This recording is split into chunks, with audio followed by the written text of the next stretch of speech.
নমস্কার বন্ধুরা, মিষ্টি অ্যান্ড মমস কিচেন চ্যানেলে আপনাদের সবাইকে স্বাগত জানাই। আমি আবারও একটা নতুন ভিডিও নিয়ে চলে এসেছি, আর সেটাও কিন্তু একেবারে এই নদীর মাছ দিয়েই বানানো হবে। তো আমাদের সুন্দরবনে যে জায়গাটায় আমার শ্বশুরবাড়ির গ্রামের বাড়ি আর কি, তো সেখানটা বঙ্গোপসাগরের খুব কাছে। তো এখানে সমুদ্রের বেশ কিছু মাছও আসে। আপনাদের সাথে আমি আগেও শেয়ার করেছি যে নোনা মাছ, এবার নদীর কিছু মাছের ভিডিও। তো হঠাৎই আমি বিকালে বাড়ি ফিরছিলাম, তো একটা জেলে নৌকা থেকে একটা মাছ আমি সংগ্রহ করেছি। যদিও দাদাটা বললেন যে এটা হচ্ছে পমফ্রেট, নদীর পমফ্রেট মাছ, হয়তো সাগর থেকেই এসেছে। সেই মাছটাকেই আমি কিনে নিয়েছি, প্রায় 750 গ্রাম ওজনের। আর এত বড় পমফ্রেট মাছ সত্যিই আমি দেখিনি। আমরা কলকাতায় মাঝে মাঝে পমফ্রেট মাছ কিনেছি, কিন্তু এতটা বড় আমি দেখিনি। তবে ওই যেহেতু জালে ধরা পড়ে মাছগুলো, একটু গাটা ছালটা আর কি হালকা একটু ঘষা লেগে ছুলে গিয়েছে, দেখতেই পাচ্ছেন। তো বেশ বড় সাইজের মাছটা, আর রেসিপিটা বানানোর পরেও কিন্তু খুব সুন্দর লেগেছে, টেস্টটা কিন্তু জাস্ট অসাধারণ।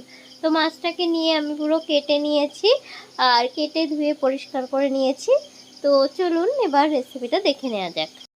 মাছগুলোকে এবারে লবণ হলুদ দিয়ে মেখে নিয়ে কড়াইতে ভাজতে চলে যাব। তো সমস্ত মাছগুলোর উপরে হলুদ দিয়ে দিয়েছি আর লবণ দিয়ে দিচ্ছি।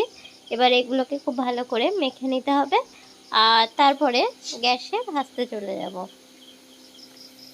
তো দেখতেই পাচ্ছেন সমস্ত মাছ কিন্তু লবণ হলুদ মাখানো হয়ে গিয়েছে প্রায় ভালোভাবেই। তো কড়াইতে আমি 1 চামচ তেল দিয়ে দিয়েছিলাম, আর এবারে মাছগুলোকে আমি ভেজে নিচ্ছি। তো সমস্ত মাছ একসাথে ভাজবো না, আর এটা অল্প তেলেই আমি মাছটা ভেজে নিচ্ছি, কারণ মাছটাতে কিন্তু এমনিতেও তেল হয়েছে।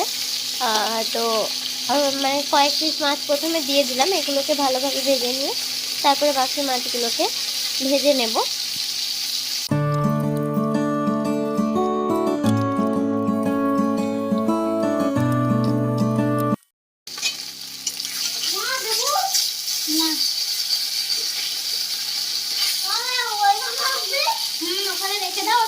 মাছটা ভাজছি তো আমি হ্যাঁ একা নেবো, তুমি আমাকে একটু পরে হেল্প করে দিও।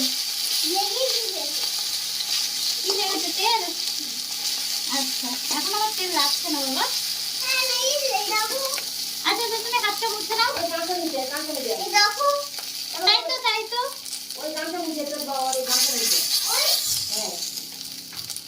তুমি মাকে হেল্প করো নাকি? বাহ, থ্যাংক ইউ। ছেলের সাথে কথা বলতে বলতেই কিন্তু মাছগুলো সমস্তই আমার ভাজা হয়ে গিয়েছে, আর এগুলোকে এবার আমি একটা প্লেটে তুলে নেব। মাছগুলোকে ভাজার পরে দেখতেই পাচ্ছেন সমস্ত মাছ ভেজে আমি একটা প্লেটে তুলে নিয়েছি। আর এবারে আমার রেসিপির জন্য প্রয়োজনীয় সর্ষে, কালো সর্ষে, সাদা সর্ষে নিয়ে নিয়েছি। আর এখানে লবণ, কাঁচা লঙ্কা আছে, এটা শিলে বেটে নেওয়া হবে। সর্ষেটা শিলে বাটলেই কিন্তু সবথেকে ভালো হয়, আর মিক্সিতে বাটাও যায়, তার আগে একটু ভিজিয়ে রাখলে ভালো হয়। আর এর সাথে আমি একটা শুকনো লঙ্কা দিয়ে দিয়েছি, দিয়ে সুন্দর করে বেটে রেখে দিয়েছি। দেখতেই পেয়েছেন কত বড় একটা পমফ্রেট মাছ আমরা কেটে ভেজে নিয়েছি। তো বাড়িতে আজকে সদস্য সংখ্যা আমরা মাত্র 3 জন, আমি, আমার ছেলে আর হাজব্যান্ড। কিন্তু আমার ছেলে তো আপনারা জানেনই যে ঝাল খায় না, ছোট। তো ওই জন্য আমরা যেহেতু দুজনেই খেতে হবে রেসিপিটা বানানোর পরে, ওই জন্য 5 পিস মাছ আজকে আমি নিয়ে নিয়েছি। আর ওটা থেকেই আমি বানিয়ে নিচ্ছি সর্ষে বাটা দিয়ে পমফ্রেট মাছের ঝাল।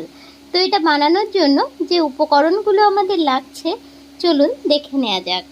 এখানে পমফ্রেট মাছ ভেজে নেওয়া আছে 5 পিস, আর লাগছে সর্ষের তেল, অল্প একটু কালো জিরে, শুকনো লঙ্কা, এখানে আছে অল্প চিনি, লবণ, হলুদ। এখানে আপনারা দেখেছেন যে সাদা সর্ষে, কালো সর্ষে, কাঁচা লঙ্কা, লবণ আর একটা শুকনো লঙ্কা দিয়ে একসাথে শিলে এটা পেস্ট বানিয়ে রাখা আছে। আর এখানে আছে কাঁচা পাকা লঙ্কা, এটা কেটে রাখা আছে দুটো।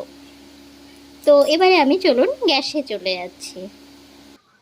গ্যাসে কড়াই বসিয়ে দিয়েছি আর ওতে আমি তেল দিয়ে দিয়েছি, দেখুন 1 চামচ পরিমাণে। এবারে আমি একটু তেলের মধ্যে দিয়ে দিচ্ছি চিনি, অল্প একটু চিনি দিয়ে দিলাম। দিয়ে দিচ্ছি কালো জিরে ফোড়ন, এবার দিয়ে দিচ্ছি কেটে রাখা শুকনো লঙ্কা। এটাকে দিয়ে হালকা একটু আমি নেড়ে নেব। আর এবারে আমি দিয়ে দিচ্ছি সর্ষে, যেটা আমি বেটে রেখে দিয়েছিলাম। তো এটাকে দিয়ে জাস্ট আমি 10-15 সেকেন্ড বা 30 সেকেন্ড মতো একটু তেলের উপর নেড়ে নেব। বেশিক্ষণ রাখলে কিন্তু সর্ষেটা তিতো হয়ে যেতে পারে। তো এবারে আমি একটু হালকা একটু নেড়ে নিয়েছি, দিয়ে দিচ্ছি লবণ আর হলুদ। তো এটা দিয়েও আমি একটু মিক্স করে নিলাম। আর গ্যাসের ফ্লেমটা আমি এই পর্যায়ে একদম লোতে রেখেছিলাম। তো এবারে আমি দিয়ে দিচ্ছি একটু জল, সামান্য একটু জল দিয়েও আমি মশলাটাকে দেখি সুন্দর করে মিক্স করে নিয়েছি।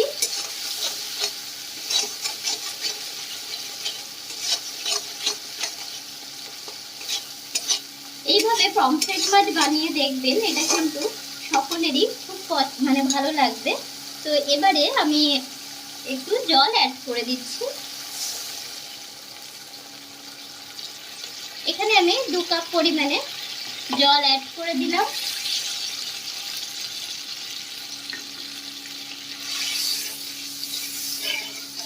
এগুলো ভালোভাবে মিক্সড করে নিয়েছি। আর এবারে আমি চিড়ে রাখা কাঁচা পাকা লঙ্কাটাকে এর মধ্যে দিয়ে দিচ্ছি। অপেক্ষা করব ফুটে ওঠা অবধি। দেখুন এটা কিন্তু একদম ফুটতে শুরু করে দিয়েছে। আর যে 5 পিস পমফ্রেট মাছ আমার ভাজা ছিল আমি উপর থেকে দিয়ে দিলাম। এবার আমি এটাকে ঢাকা দিয়ে রেখে দেব 7 থেকে 10 মিনিটের জন্য লো ফ্লেমে। 10 মিনিট পর ফিরে এসেছি। এবারে দেখুন গ্রেভিটা অনেকটাই কমে এসেছে। আমি সাইড থেকে একটু সর্ষের তেল, কাঁচা সর্ষের তেল দিয়ে দিলাম। আর এবারে আমি 1 মিনিট জাস্ট ফুটিয়ে নেব, তারপরে গ্যাসটা অফ করে দেব। আপনারা যেমন ঝোল খেতে চাইবেন সেই অনুযায়ী আপনারা এটা ফুটিয়ে নিতে পারেন বা আরেকটু ঝোলও রাখতে পারেন। আর লবণ চিনিটা আপনাদের স্বাদ অনুযায়ী আপনারা টেস্ট করে নিতে পারেন, ঠিক আছে। আর দেখুন আমার এটা কিন্তু প্রায় একদম রেডি। এবারে আমি গ্যাসটা অফ করে দিলাম, স্ট্যান্ডিং টাইমে রেখে এটা গরম গরম আমি গরম ভাতের সাথে সার্ভ করে দেব। আমার এই রেসিপিটা যদি আপনাদের ভালো লেগে থাকে তাহলে অবশ্যই কমেন্ট করে জানাতে ভুলবেন না। কেমন হয়েছে সেটা অবশ্যই একবার বাড়িতে ট্রাই করে আমাকে কমেন্ট করে জানাবেন। আর লাইক শেয়ার করে দেবেন তার সাথে সাথে। আর আমার চ্যানেলের নতুন বন্ধু হলে চ্যানেলটিকে সাবস্ক্রাইব করে আমার চ্যানেলের পাশে থাকার অনুরোধ জানাচ্ছি। তো আমি পরিবেশন করে দিয়েছি। আর তার আগেই আবার আমার হাজব্যান্ড একটুখানি টেস্ট করে দেখছিল যে কেমন হয়েছে পমফ্রেট মাছের রেসিপিটা। আর এখন খেতে বসে গিয়েছে। আজকে শাক ভাজা হয়েছে আর আলু ভাজা, তাছাড়া পমফ্রেট মাছের 2টো রেসিপি বানানো হয়েছে। তো আরেকটা পমফ্রেট মাছের রেসিপিও আপনাদের সাথে আমি পরবর্তীতে শেয়ার করে দেব। সঙ্গে থাকবেন, ভালো থাকবেন। আর আবার দেখা হবে নতুন কোনো রেসিপি নিয়ে।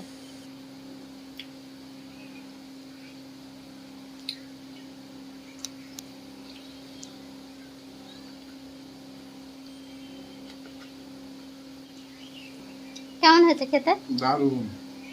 তো এখানেই শেষ করছি আমাদের আজকের ভিডিও। পরবর্তী ভিডিওতে আবার দেখা হবে। ভালো থাকবেন।